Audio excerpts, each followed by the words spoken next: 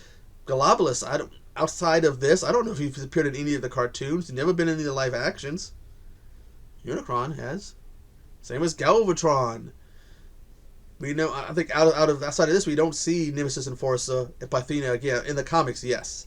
They even played a part in one of the crossovers between Transformers and G.I. Joe. But if you're a fan of G.I. Joe, this is well worth checking out.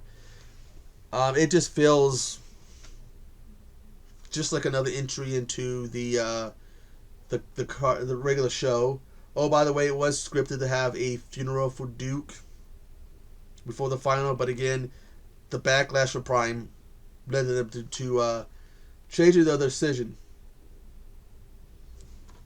I mean, I like what they do with the disc is that is essentially what we on the old action figures. That was the artwork. I think it was on the back. We see Falcon. Ooh, this case is broken. I got some extra cases. And Hawk. You actually, on the cover, you could see... There's Law and Order. And in the background, you can barely see Nemesis Enforcer, who's a badass character. Anyways, if you were a fan of the classic G.I. Joe cartoon from the 80s, or like me, you grew up on it, what do you guys think about it? I have the Mass Device miniseries that they also released. It's also on DVD, and I'm going to have to replace this case. I got some extra cases. But if you like the G.I. Joe cartoon, what are your memories of it? What are you guys' thoughts on this movie? And do you think this should have been released in the theater? After rewatching this and thinking about it, this would have really bombed in the theater. It just does not feel good, or that good of a movie. It feels just like one of the multi-parters we saw in Joe, and in some ways like them trying to capitalize with some of the stuff they did in Transformers the movie. Anyways, I got to go. This video, tried to make it as short as I can, because again, I really like Joe's, and I didn't want to go into too much details about this. Also, the actor who voiced Starscream and Cabo Commander, he went on to pass away in the 90s, I believe. He is my quintessential voice for Starscream and Cobra Commander. It's the voice I always picture whenever I hear Cobra Commander talk. Anyways, I gotta go pick out what's gonna be day 2. I think I know what I'm gonna do, but anyways, I'm the Pacific Northwest Geek, and I will see you on the flip side. Cobra! La, la, la, la, la, la, la, la.